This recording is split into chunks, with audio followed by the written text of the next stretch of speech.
Hello everyone. We are thrilled to have today Shamsiye Mustafayeva as our guest on Daha Yaxs.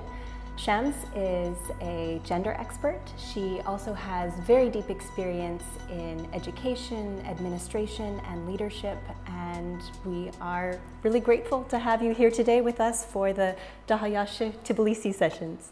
Thank you so much. I'm grateful for the opportunity. You know, I'm very happy to get to know Daha Yaxs, and I'm wishing all the best to you and to the project. There are very hot issues that I think we are not accustomed to think about them from, gender perspectives. I think in Azerbaijan, and my first question to you is the post-war reconstruction of liberated Azerbaijan's territories is much discussed issue right now.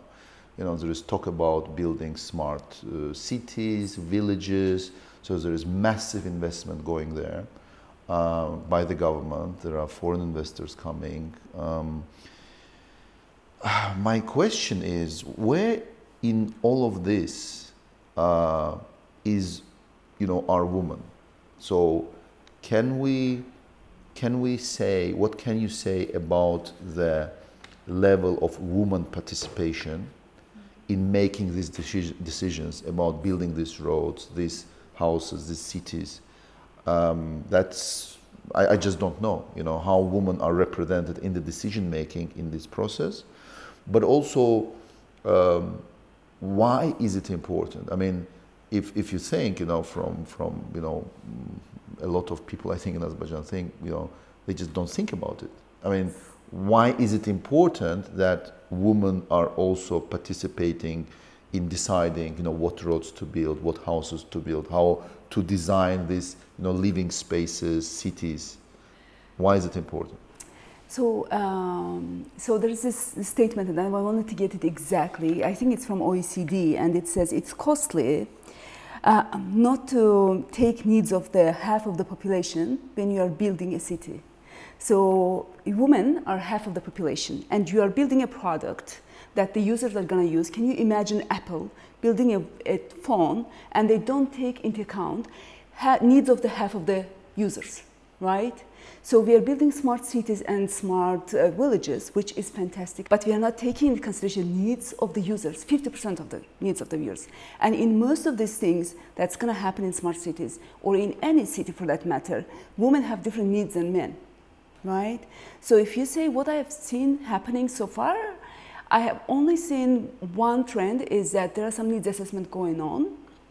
But so for example, the ADA is doing this massive needs assessment and looking at everybody, all the IDPs, all the refugees, people who potentially will go back, and asking them about their needs.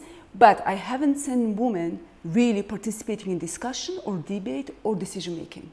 At least it's visually, you can see it. You don't see women around any table truly, participating in the process. And so the easiest way to explain it is that you're building a product and you're not asking 50% of users what they need and what kind of needs they have, what kind of applications they need, right?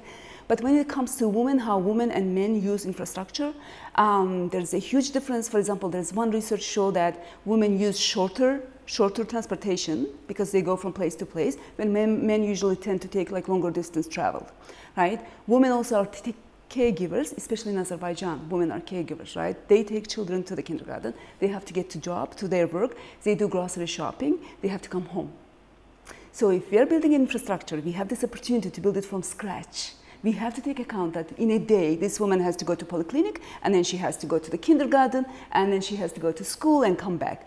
Also, most women, for example, they don't have the same employment opportunities or the skill sets. So what kind of jobs is easier for women to get and do, with this lifestyle, right? Because why are we building smart cities? We are building smart cities. It's efficient, right? It uses, less transportation, that people get to the places more efficiently. We are, burning less gas or oil or whatever, that we have cleaner air, that it's more efficient. And so if you don't take into consideration what women need, what kind of spaces they need, you know, to have a good quality life. Because another part of it, one big part of it is environment. Of course, we want to do smart cities to save energy, to preserve energy, to make sure that we don't pollute air so much. But on the other part, it's quality of life. We want to make better quality of life for everybody, for both women and men and children, right? So another example I can give you why it's so important, most of the nannies, 99% of nannies in our country are women, right?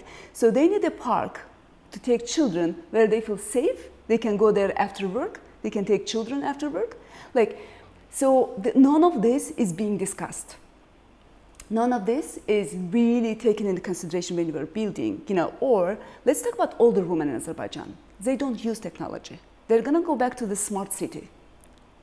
Like, how are they gonna use this? Like, what kind of, how are we gonna help them to be able to participate, not to be stuck at home because they don't know how to use the application to get somewhere, right? So are we thinking about these people? Are we thinking about women with disabilities? Are we thinking about the victims of domestic violence? You know, because the women, of course, the numbers of women who are victims is much higher than men. What kind of security system we put in place that makes sure that we take that into consideration?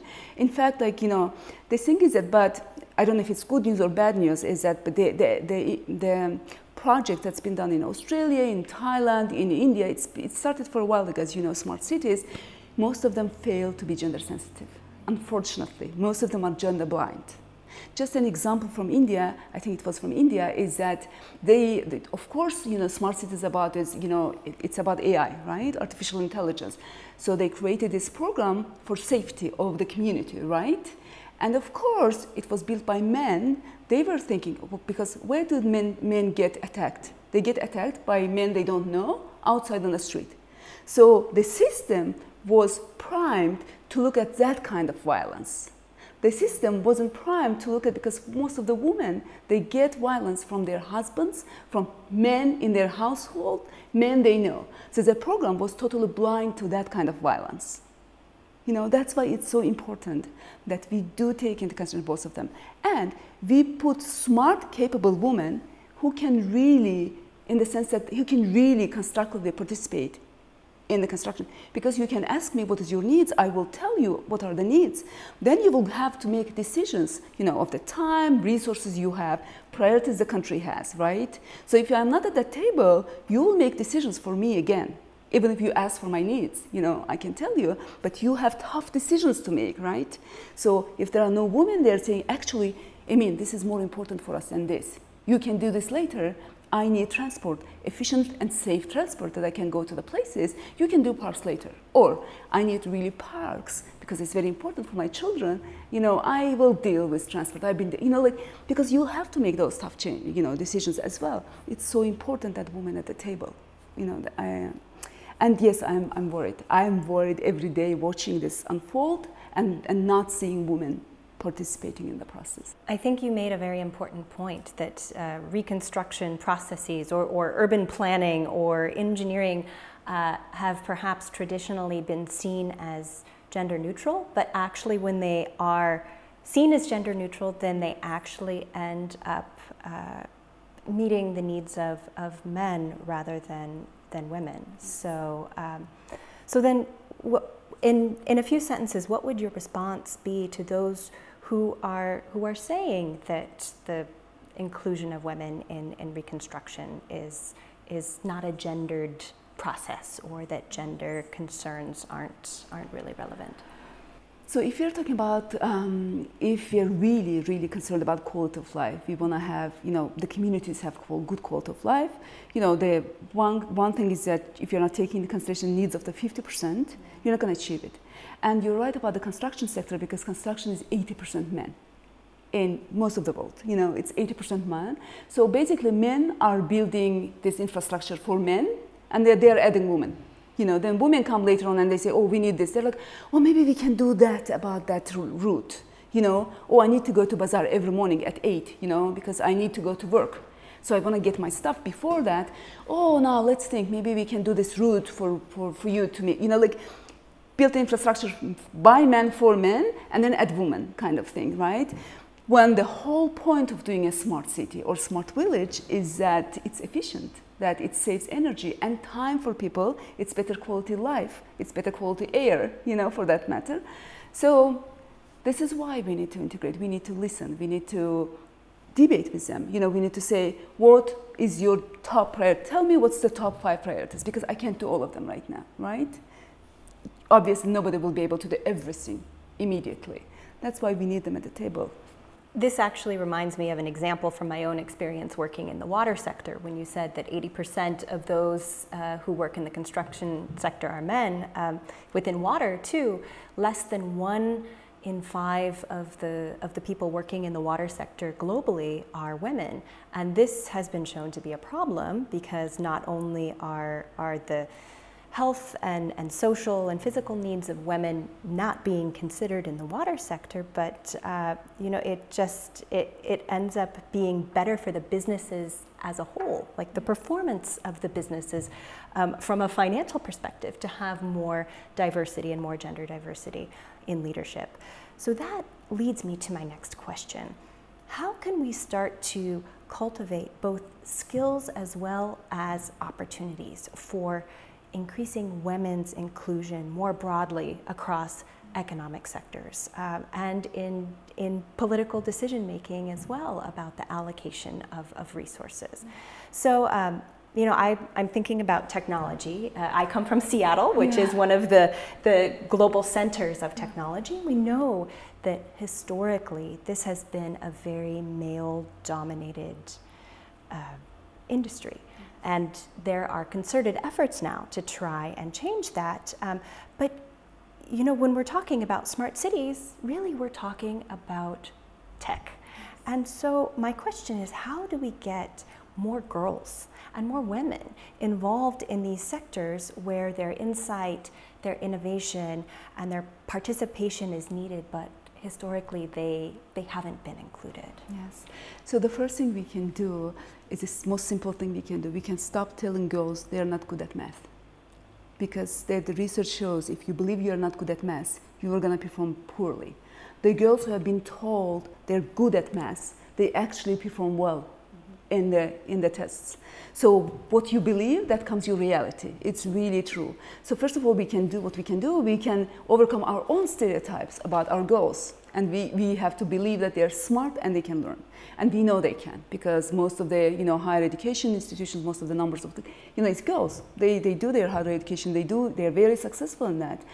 That's one number thing we can do. There's a lot of things we can do intentionally, in the sense that we can, do better curriculum in the school, we can do better psychology in school, we can do better, kind of do more career coaching for women, but we also can create lots of opportunities for women, because what is beautiful about the digital jobs is that you can do it from home, and that's perfect for women, because they want to be some of them want to be at home. Sometimes they have to be caregivers, right? Or they take care of children. So it's perfect jobs for women, actually, if we can create more opportunities for them for practice, So I think we talked about it, that how do you create, how do you innovate? You create a prototype, and then you learn from that experience, and you are not expected to be perfect. No prototype is expected to be perfect. If you give chances to girls to try, they will understand it's not that hard, and they can learn it. Like I had a colleague recently, and she brought up this very interesting idea. She said, you want to change attitude of girls and boys and how they go to STEM or not to go to STEM. He said, go to the schools and switch the MAC rooms, the labor rooms, because in our labor rooms at school still, because I thought it's Soviet, but her impression is that it's still, girls go, they learn cooking and knitting, and boys go and they do handicraft. They do things with their hands. And apparently this particular instance she observed, so girls cook, right, something they learn to cook, and they bring it back for boys to eat. So it's like such a typical traditional roles we are enforcing from childhood, that she said, switch that, you're going to change everything in this country. Just switch that, or just give them opportunity to try that. So that's number one. This is very important that they have these skills, because it's important for future of jobs, right? What are the future of jobs? If anybody is not comfortable with technology or doesn't have access, which I want to say maybe 30% of women, maybe 50, I think. 50% of women around the world don't have access to internet. It's a huge number, They don't have access to internet. That means that they don't have access to information, right? So if we can make that happen, that everybody has access to information, that will make a huge difference, you know, that in their, how they see themselves and the opportunities we can create for them. Another part of it is that if they are not users, then if they are not creators of all of these applications and AI that's coming, then we'll have AI created by men for men, and it will be a gender blind. Many research shows it's going to be a gender blind AI. So it will think as a man, it will look at things a man would look, and it will again miss, you know, the gender perspective. That's so important for us. So they have to be users, they have to have access. If we give that, and then if we encourage them to go AI, to technology, we will kind of, because the digital divide that's coming, it's scary. Now it's going to be poverty now will be about, do you have access to internet? Do you know technology or you don't know technology? Which if you think about it, that's what you don't want for Azerbaijan, right? You want our children to grow up in a, you know, in a spirit that they can do anything and that they participate fully in this new indoors that's happening. And in the rest of the country, you know, because there are so many technology parks being established, right? But we just need to make sure that they're also gender-friendly, women-friendly, you know, that they're open and they encourage and invite. And there are some special conditions created so that women are comfortable coming and learning and participating.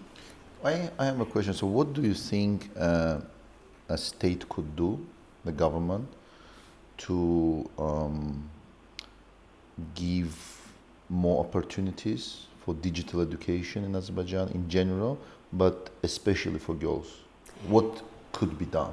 Yes. So first thing state can do, and I think the Ministry of Education has awareness about this, because I hear STEM more and more and more. You know, the simple thing we can do, we can look how we teach them. We can, again, coming back, what we say to girls and boys, that's minimum we can do, right? Ministry of Education can do that. It's also train a lot of women teachers to be good, you know, teaching at math. Maybe we can, maybe this year we focus on the teaching methodology of math. And that's all we do. That the teachers are better equipped to teach it in a manner that it's easier for everybody to learn, right? That's minimum we can do, right? What state maximum can do, like one example I can give, I know Jeanene knows about this, we did this project that's called, we call Code for Future. You know, this was for IDP children in different parts of Azerbaijan, and what we said it was a summer camp, 10 days intensive, where students, young children, could learn coding. So it was like 7th, 8th, 9th grades, learning how to code together.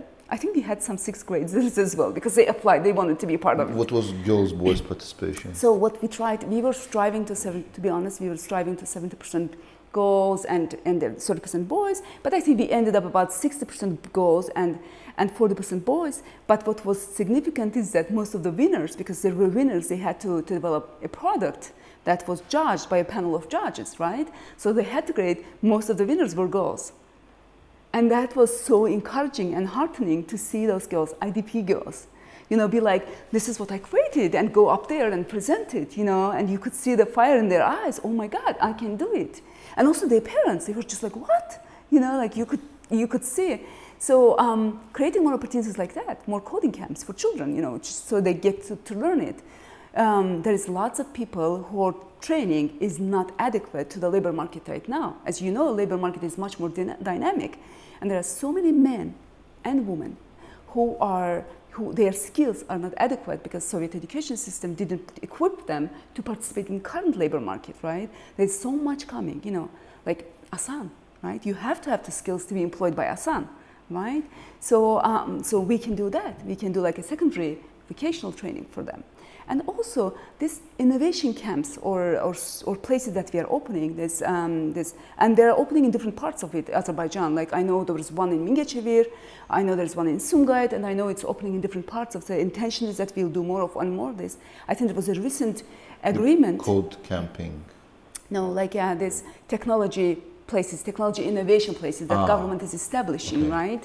So I think there was a recent agreement with Israel actually to do a joint project on this, that, you know, to bring more innovation because they're so good in innovation. But are we making sure that these places are women friendly? Are we taking the gender aspect in? Will these girls' brothers let them come to this place? Is it, from their perspective, a safe place for them to come? You know, does it have cameras? Does it make, or is there anything we can do with convincing the parents their girls are in a safe place, that there are qualified teachers or mentors for them who are watching out for them? You know? And what could give them access, you know, to make money globally? Yes, or because this is a part of this, you know, skill of coding, yes, that you can start getting jobs beyond your own country. Exactly. So the government can create incentives for women. Say, if you create this, if you innovate this, I'm going to give you this. You know, like I'm going to give you seed money. I'm going to give you this and that. It's happening, and I can see that, but I don't know how gendered it is. I see that government is trying to create incentives for innovation, and I'm happy to see that, but I don't think it's as gendered as we would like it. You know, maybe it's a transportation for women, saying, okay, for girls, we will do transportation, in the evening there will be a bus taking them home, because that's what we did for the camps. For camps, I think that's why we had such a good participation of women, because we did it in Bilasevar, because there are 11 IDP communities from Cebrail, actually, that's based in Bilasevar. We did it in Mingecheve because there's also the big IDP community there, and we did it in different parts of Azerbaijan in a smaller scale. But what we saw is that because we hired teachers from local communities, so from every community we hired a local teacher that gave confidence to the parents that it is a teacher from our community that goes with his children to this camp. Also, we organized transport. We organized, you know, buses coming and picking these girls from their doors and taking them to the camp and bringing them back to their house. But this is a fantastic example showing how, you know, being gender sensitive, yes, can make project happen, yes, or can make it fail. Or if not considered. Yes, yes. So yes, small things like that. It's not a big deal, you know, organize a bus. But we realized, are they going to walk? Are the parents going to be concerned? Are they going to walk from one community to another? Boys can take a taxi, share a taxi, yeah, right? But the parents of the girls won't be happy if 3 girls get a taxi to go to the camp, right? Even though it was like 1 manat, 2 manat, it's not about money. It's about the cultural sensitivity. You know, what are the spaces for women where they're comfortable? And the parents will let them go and learn and blossom, you know? So things like that makes a huge difference. I mean, those are the things that comes to my mind. I'm sure there are other things that the government can do. I think you make a very good point, though, that these seemingly simple, small things that are thought about at the beginning of a project or an initiative that is aimed at facilitating women and girls' inclusion makes all the difference. Yes. The next question I wanted to ask you was, well, you have spoken in other contexts about a range of gender issues, gender-based violence, early marriage, the gendered impact of COVID, and the response to these issues, like the solution to many of the gender issues surrounding those topics, I would say is the provision of social resources that enable women to lead lives where their physical, their mental health and safety is protected, or that they have recourse to resources when they feel threatened or endangered. You know, in my own experience in rural Azerbaijan, I had the opportunity to work with women at various women's centers within the regions, and the centers were so remarkable. The women who worked there, the women who came there were incredible, but I saw that these centers were really providing social resources to the community because there simply just wasn't enough capacity within the rural regions in particular. So now that we have this unique juncture, this opportunity to be re-envisioning cities and urban spaces and the kinds of services that are being offered in cities, and you know, now that there's a lot of investment that's going to be made in these areas, is there a chance to provide additional social resources to meet the array of women's needs in Azerbaijan? Yes, absolutely. You know, one thing that I'm really passionate about, I talk a lot about gender-based violence, for example, right? So there's this book from 2012. I think its name is Sex, and I think it's about sex and world peace. So it looked at how many women suffered till 2012 from gender-based violence, and more women suffered from gender-based violence than women died to all the wars till 2012. Can you imagine World War I, World War II? You know, all these, you know, wars that happened, because the research was looking at how many women died, and more women died as a result of gender-based violence. And that's scary, you know, and of course there's so much we can do. There is so much more we can do. Yeah, there is, for example, something that the government has started doing is that there is a hotline for women, for the victims of domestic violence, who can call, and there are psychologists and sociologists there who can talk to this woman and also direct them if they need lawyers. You know, we'll provide free it's not easily available, free legal aid for the victims, which should, but at least there are places where we can get it. So this hotline, you know, helps women to get help, basically. So there is so much more we can do, you know. One new trend that I really appreciate is about sociologists, you know, training sociologists, making sure there is a sociologist, social worker in the community. You know, if they see a woman with a blue eye, you know, and she says, oh, this was a door that hit my face, she doesn't say like, oh, you know, she makes sure she keeps an eye, you know, she goes and talks. Or there's this child who all of a sudden is closed, you know, doesn't engage, doesn't interact. You know, there's someone over there who says, something happened to this child, you know, something is going on. Maybe I should go and talk to the family and see what's happening. Maybe the father lost his job, he's angry, you know, and that comes and translates into abuse in the family, right? So it's so much we can do to make sure that we are there for them when they need help, right? And of course, we also need to establish the system that if we have a victim, there is help, and a timely help, right?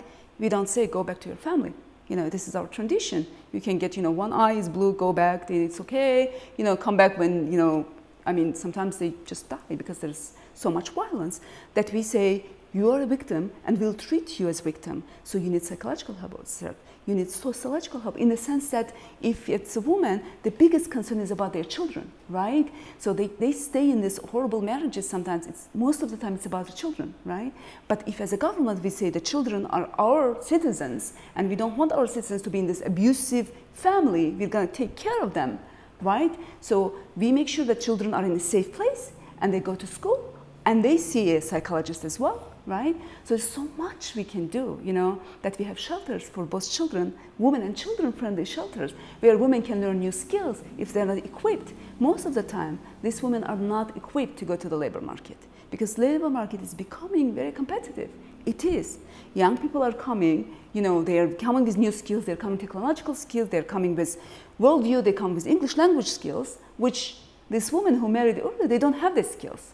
So they can go and do really low-paid jobs, sometimes in an informal market, most of the time in informal market for women and men, you know? So there's no security there as well. They can be fired tomorrow, they don't get enough salary, they don't have health care, you know? So all of this, if we can do skill building for them, if we can help them to be prepared in this new digital world, there'll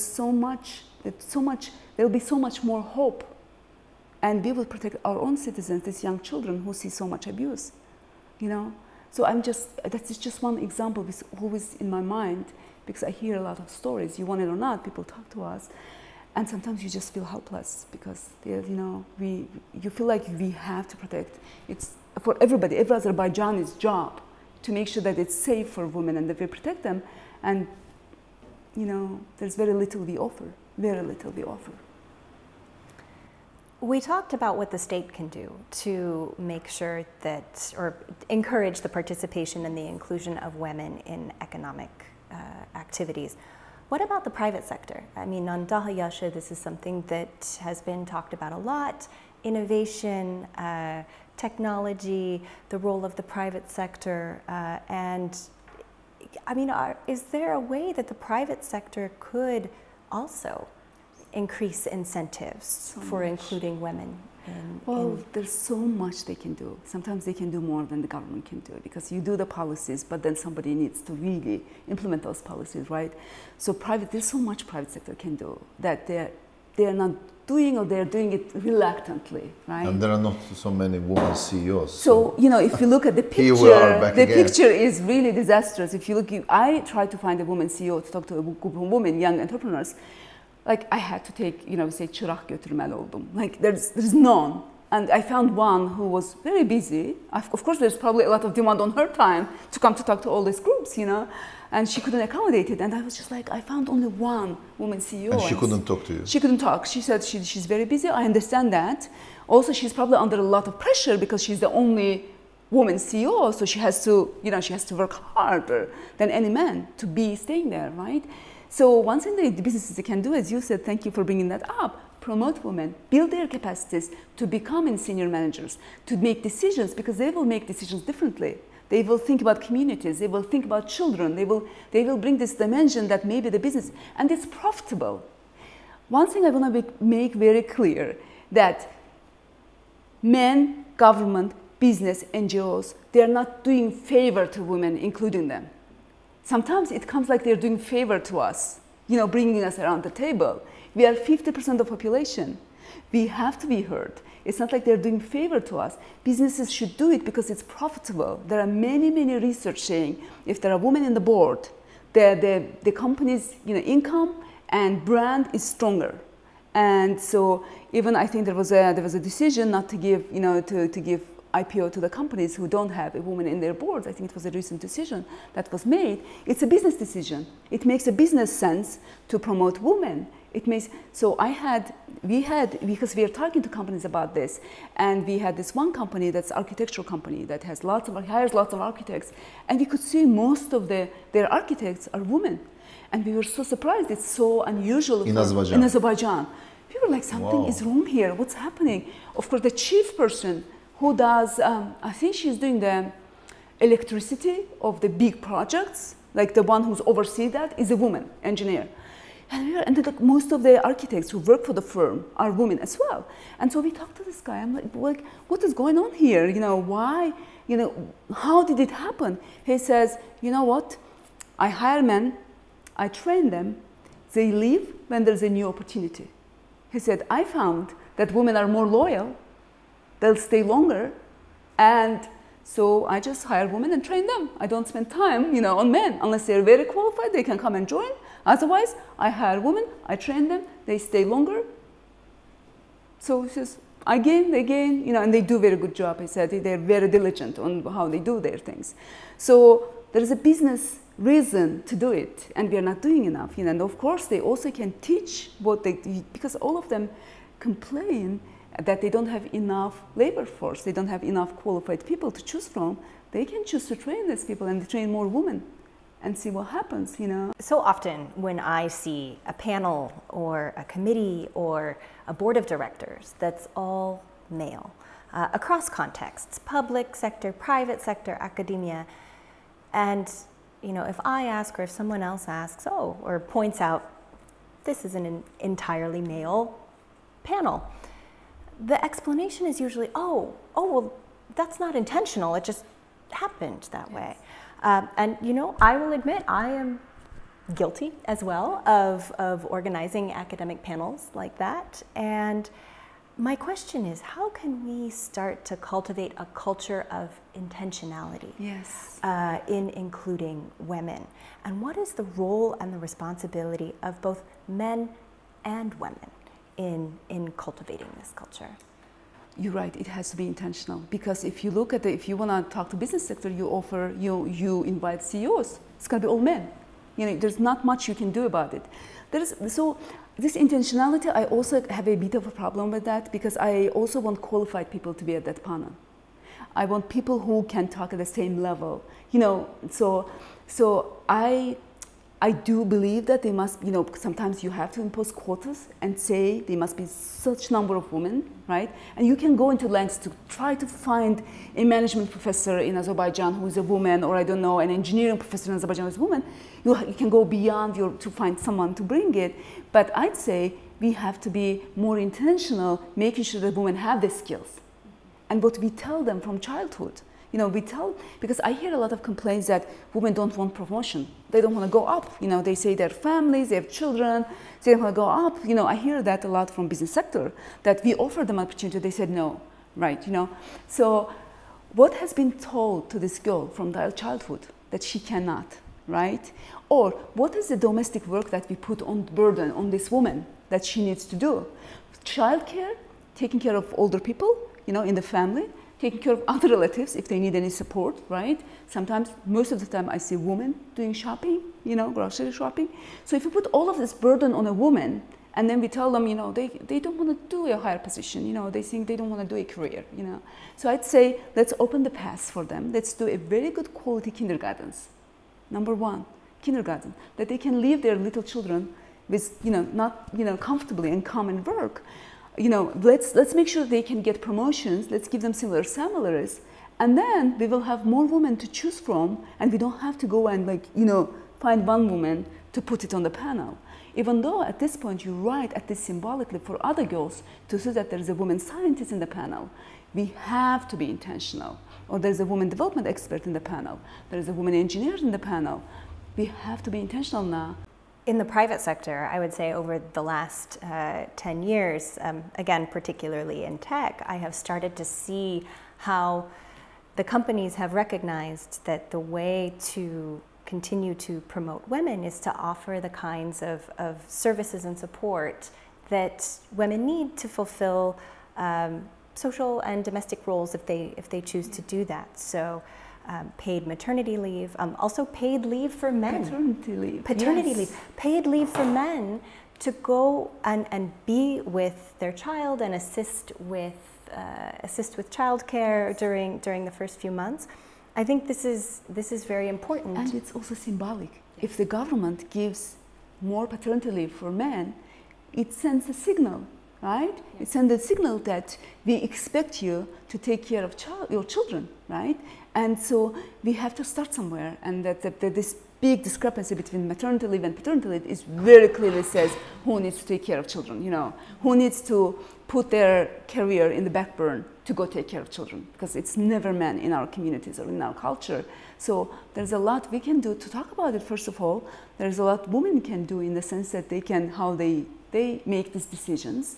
Sometimes they don't have a choice, but, you know, if there is a choice, there is a place, maybe they should, you know, they should consider that they say, okay, this is the shared obligation, we will do it together, which I see happening with younger generation. And it's heartwarming to see fathers going out with their children, taking care of their children, you know, which was so unusual. You know, when I grew up, my dad would do nothing about childcare ever, you know. So it's very important, you're right, that what we do, what kind of signals we give to men and women, you know, young families, and what kind of opportunities we create for them, yeah? You know, I was reading this book, Ecemoglu and Robinson, The Narrow Corridor, and there was this kind of contemplation about how the civilization develops, and that it's fight between, you know, society and state. Mm-hmm. So you have cage norms. So you have certain norms that are, you know, discriminatory towards certain groups or holding back, let's say, women, and are unfair, and so on and so on. So, and then state fights society. So state, in a way, not just sometimes, you know, takes away something from society, but also sometimes, or builds roads, infrastructure, you know, take care of your security in a wider sense. Also, when it comes to cultural norms, state can play a role in breaking some of those norms. But sometimes state cannot break them. Yes. And we are entering a very interesting, I think, political, I would say, terrain where, like, decisions that, you know, we talked about some of these issues. So as a politician, as a government official, you are making a decision. And sometimes you do not want probably to overstep, you know, like, because if you take it too much, too far, there can be backlash. Yes. There can be quite conservative backlash. Yes. At the place, you know, and I know how government officials think all over the world. Like, you know, you want to survive and you want as little trouble as possible, yes, you know, even if you want to do some good. So where do you see this, I don't know, maybe you have examples like positive examples where state did push, forward and did break some cage norms, and it happened. It was positive. It worked. Just for for inspiration. Yes, because when I think about this, this is a good idea, but if they do this, they there can be backlash that nobody probably in the government wants. So what are some inspirational stories there in Azerbaijan or worldwide? How it happened? I'm sure there are lots of examples from European countries, but the dramatic example is Rwanda, right? What happened to women in Rwanda?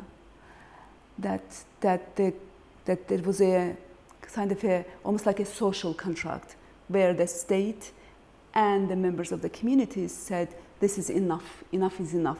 The way women has been treated, it's enough. We have to treat women differently. Now, if you look at Rwandan parliament right now, I don't know, it's probably at least 50%, if not more, women. If you look at governance in the high positions in Rwanda, it's women. And I had a friend traveling there recently, and she said, this is so amazing. In every table, there are the smart women who are talking about But how it happened? Because, you remember the genocide, Rwanda, when it's a horrible situation where women were used during the conflict, they were used, so they were raped. They were raped to kind of get to the men of the other side. So they were used as weapon, women. And it wasn't one woman or two women, it was many women, millions of women who suffered this because they were used as in the war. They're being used as during the conflict. So can you just imagine that's the weapon is being used, rape is being used as war weapon. On massive scale. Massive scale, and young girls and women, young, old, didn't matter. So after that kind of a trauma, when they stopped, there was this social contract between the state and the women and the men saying, we can treat women like this. This will never happen in our country again. We will do something about it. So big tragedy. That's dramatic, right? But there are many places where this has, come slowly. If you're asking for a hopeful example from Azerbaijan, for example, if you look, one thing is that with time things change for sure. And I think I've mentioned it before. My grandma, she grew up in Kalbajar. So during Soviet times, of course, when Soviets came, they made her to go to school. I think she finished like 4 classes in a village in Kalbajar. My mom went from Kalbajar to Ganja, so she got trained as a teacher. So she's a biology and chemistry teacher. Her daughter goes from Mingechevir to the United States, to get education, and then travels the world, does trainings here and there, talks to people like you all over the world, right? So change is coming. If you like it or not, it's coming. Time. And it is only 3 generations. It's only 3 generations of women. And you can see this huge change. I think that is absolutely an optimistic example, and one that you have lived and experienced. Yes. No, I am in this. I would love to be like, give you a smart say, someday I saw something in the news and I said, I have to do something women's empowerment, or to say, I saw some data. No, I lived through this. This is my life. And, from childhood up to here, my experience of growing up in Azerbaijan, my experience of even as a woman in Azerbaijan, or in many parts of the world for that matter, how, I see this every day that I'm being treated differently, not in a good way, So this is all, I went to this path because of my personal experiences and the experience of women around me that I see every day. And so hopefully, and thank you for you giving the platform to talk about it so openly and sincerely, hoping that we will be heard by more people. I'm so grateful that we had the opportunity to have you here to share your experiences, your insights on how we can increase inclusion of women in post-war reconstruction, but in society and the economy in general. Your passion is palpable, and it's really inspirational to have the chance to listen to you. Is there anything else that you would like to share with our viewers? I'm just grateful for the opportunity, and I'm really grateful, and I'm hoping that even if 5 people hear us, I think it's still worth our time and energy that we do it, and then we spread the message, and we will heard. Maybe not now, maybe 3 years down the road, but someone will do something about it, and hopefully sooner. but also, you know, maybe last message I want to say, please don't do it as if you're doing favor to us, you're doing favor to women. You're not doing favor. This is something that is natural. That's how nature created 50-50, yes? So it should be 50-50. And just let's make it a better place for our children, for our daughters. Like I always ask men in the room, I say, what kind of Azerbaijan you want for your daughters? Think about it. Do you want them to be abused? You know, do you want them to not have the opportunities, go to the workplace and not being hired because she's pregnant and she'll have children? So she has, you know, so she can't be hired. Is that what you want to the future of this country? Is that the country you want? And most of the time they're no. But it seems like we don't act on it as much. So we need to act on it more. I have to confess, you know, when I asked you this question about, you know, post-war reconstruction and these smart villages coming up, like, you know, I was asking myself, you know, are women participating there, you know, and what it would change, you know? And I honestly learned so much because I just, you know, and as you say, you know, many people say it's not intentional, and with me it's also not intentional. I do want women to participate in decision making. I do want women, you know, to, you know, of course, to participate in design of this, you know, now part of Azerbaijan that is basically built, you know, from the ground up, but is just not in my mindset. You know, I'm not talking about other men in Azerbaijan. It's not in my mindset. And I, you know, and I do believe that it should come from, of course, family, but when it doesn't come from family, I think this is where state has a huge role to play.